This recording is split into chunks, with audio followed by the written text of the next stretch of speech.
आज आप लोगों को बताने जा रहे हैं कि पहली बार में सिविल सर्विसेज में कैसे अपना स्थान कायम करें, कैसे हम पहले चांस में ही आईएएस को बीट करें। तो उसके लिए देखिए, हमें एक स्ट्रेटजी अपनानी होगी, हमें एक अच्छे सिस्टम को फॉलो करना होगा। उसमें हमने अपनी पढ़ाई की जो तरीके हैं वो सिस्टमेटिक रखने होंगे, एक प्रॉपर टाइम टेबल बनाना होगा। तो हम आज आपको बताएंगे कि आप अपनी दैनिक दिनचर्या को कैसे फॉलो करें। फिलहाल आप देख रहे हैं कि लॉकडाउन चल रहा है, शिक्षण संस्थान बंद हैं। तो इस समय आप अपने सिस्टम को कैसे फॉलो करेंगे, और उसके बाद यदि संस्थान जाते हैं तो वो समय आपका बाद में अलग तरीके से हम बता देंगे किस तरीके से आपको इस्तेमाल करना है। फिलहाल अभी आपके पास पूरा समय है, उस समय के हिसाब से आप देखते हैं कि सबसे पहले तो आपको जो आपका शेड्यूल होगा पूरे दिन का, जिसमें आपको 4:30 बजे सुबह उठना होगा, 4:30 से लेकर के 5:30 तक वैकल्पिक विषय की पढ़ाई आप टॉपिक वाइज करेंगे। आप ये ना सोचिए कि जब प्री पास हो जाएंगे तब मेंस देखेंगे। तो इस तरीके से आपका 1 घंटा जो मॉर्निंग का है, 4:30 से 5:30 वैकल्पिक विषय के बारे में टॉपिक वाइज, और फिर जो अगला घंटा है वो सामान्य अध्ययन टॉपिक वाइज, जिसमें समसामयिकी ना हो, जो ट्रेडिशनल है उसको टॉपिक वाइज तैयार करना।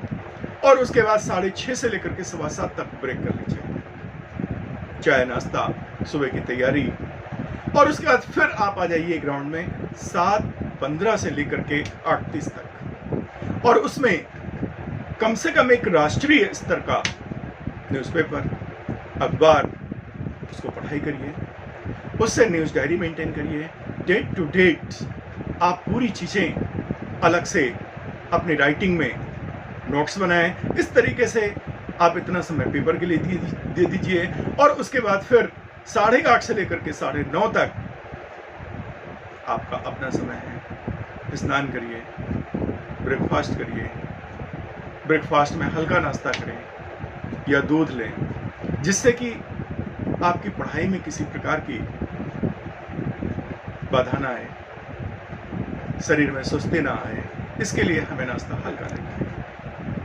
फिर देखते हैं कि 9:30 से लेकर के 10:15 तक, 9:30 से 10:15 तक वैकल्पिक विषय में विगत प्रश्न पत्रों में पूछे गए प्रश्नों के उत्तर देने का प्रयास करें। ये रेगुलर प्रक्रिया होनी चाहिए। और उसके बाद 10:15 से 11:30 तक जो हमारा जीएस का पेपर है, उसमें जो विगत प्रश्न पत्रों के उत्तरों का अध्ययन करें, उनको देने का प्रयास करें। और फिर 11:30 से लेकर के 1:30 बजे तक का समय आपको फिर 11:30 से लेकर के 1:30 तक भोजन, और उसके बाद घर का कोई सामान्य वर्क है वो उसको उसी समय में कर सकते हैं। फिर हम देखते हैं 11:30 से लेकर के 1:30 से लेकर के 2:30 बजे तक पत्रिकाएं तथा न्यूज़ चैनल देखिए। आप न्यूज़ के बारे में चैनल का इस्तेमाल कर सकते हैं, मैगजीन का भी इस्तेमाल करिए, इनसे भी अपनी हैंड राइटिंग में न्यूज़ वाले नोट्स बनाइए। और फिर 3:30 से जो 4:30 है, इसमें सामयिक तथ्यों के बारे में टॉपिक वाइज नोट्स बनाएं, जैसे अंतर्राष्ट्रीय गेम्स हैं, अंतर्राष्ट्रीय पुरस्कार हैं, राष्ट्रीय गेम्स हैं, राष्ट्रीय पुरस्कार हैं, इस तरह की चीज़ों को, अंतर्राष्ट्रीय इवेंट्स हैं, अभी जैसे कि कोविड-19 चल रहा है, इसके बारे में बहुत सारे प्रश्न अपेक्षित हैं, इनके बारे में अध्ययन करना। और फिर उसके बाद आपका 5 से लेकर के 6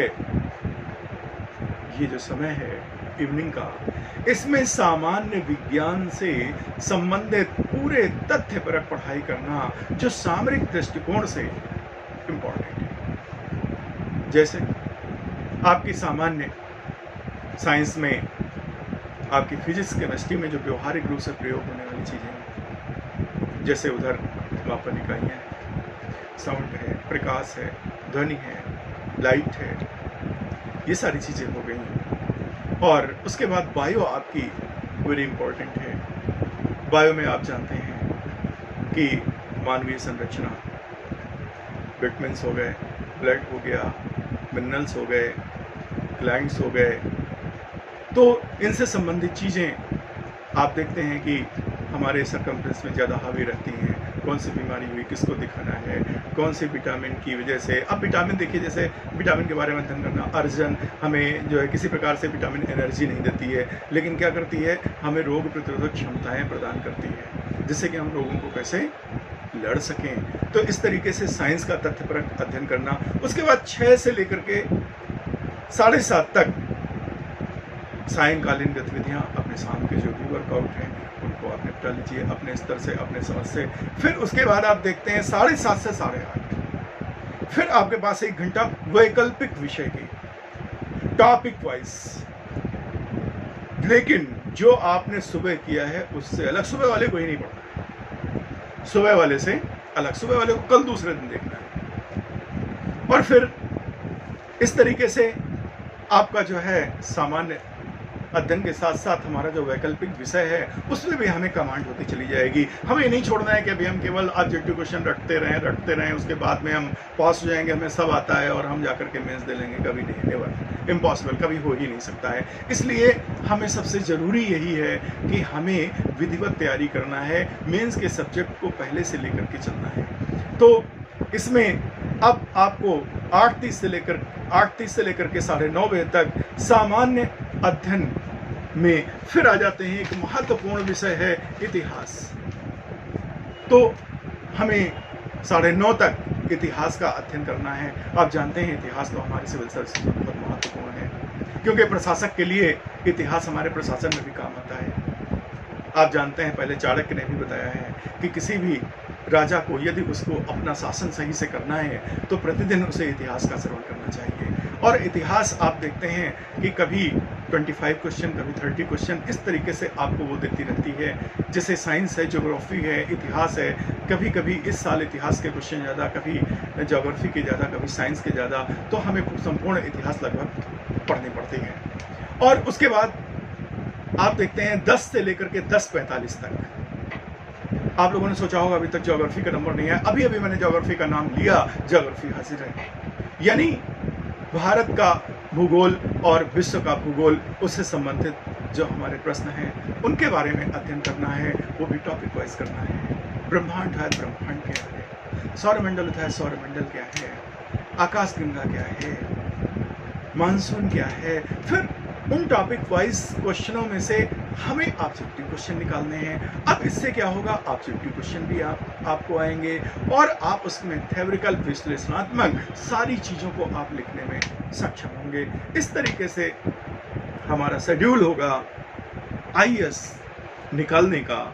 और वास्तव में इस तरीके से अगर आप निकालते हैं समय, तो 100% आपको पहली बार में सफलता मिल जाएगी। अब आप ये कहिए कि ये तो सर मशीनी टाइम टेबल बना दिया, तो वास्तव में हमें मशीनी टाइम टेबल बनाना होगा और उसमें चेतना डालनी होगी। हाँ, ये अलग चीज़ है कि कभी आपको कोई काम पड़ गया, तो एक आध दिन में कोई स्पेशल काम पड़ गया, घर के काम निपटने हैं, तो उससे कहीं कोई बाधा नहीं आती है, बशर्ते आपका सामान्य कंडीशन में आपका यही टाइम टेबल होना चाहिए। अगर इस तरीके से पढ़ते हैं तो हम पहली बार में वादे के साथ 100% हम सिविल सर्विसेज निकाल सकते हैं, हम आपको निकलवा सकते हैं। हर कुछ संभव है, इस मनुष्य ने सब कुछ संभव कर लिया है, इसलिए हम वो सब कुछ करके दिखा सकते हैं जो हमारे और लोगों ने अपने इतिहास में सर्वांगीण विकास किया है। हमें तो पढ़ाई करनी है, जो लोगों ने दिया है, कॉन्सेप्ट दिया है। आप ये देखिए, नित्य नए कितने आविष्कार होते हैं, उनको तो उसके बारे में पता भी नहीं होता है, और वो अपने आप में एनर्जी लगा करके उसको शोध करके उसको आपके सामने लाते हैं। अभी देखिए, कोविड-19 के बारे में भी वैक्सीन नहीं है, हमारे कितने डॉक्टर्स, कितने वैज्ञानिक सर्च कर रहे हैं इसका टीका क्या होगा। तो हमें तो वही चीज़ें पढ़नी है जो पहले की पढ़ी हुई है। हमारा ज्योग्राफी क्या है, हमारा इतिहास क्या है, हमारा कॉन्स्टिट्यूशन क्या है, हमारा जो समसामयिकी क्या है, उसमें करंट में क्या हो रहा है, बड़ी आसानी के साथ हम निकाल सकते हैं यदि हम अपने मिशन को ऐसे नसा बाई करने का इरादा रखते होंगे। और दूसरी चीज़, सारी चीज़ों के साथ एक फार्मूला है, डूअर बनिए नथिंग। अगर आप लेयर बनेंगे तो उससे कुछ नहीं होगा। एक्सक्यूज लेने वाला स्टूडेंट, एक्सक्यूज लेने वाला छात्र, एक्सक्यूज लेने वाला व्यक्ति वो कभी कोई सफलता अर्जित नहीं कर सकता है। समस्याएं सबके पास होती हैं, मानवीय जीवन समस्याओं से भरा पूरा होता है। हम सब लोग एक जमीन से निकले हुए व्यक्ति हैं, इसलिए समस्याओं का संबंध चोली दामन का संबंध है। इसलिए उन समस्याओं को हंसते हुए, उनका हल करते हुए हमें अपने मकसद को प्राप्त करना है। यही हमारा इरादा होना चाहिए। धन्यवाद, शुभकामनाओं के साथ।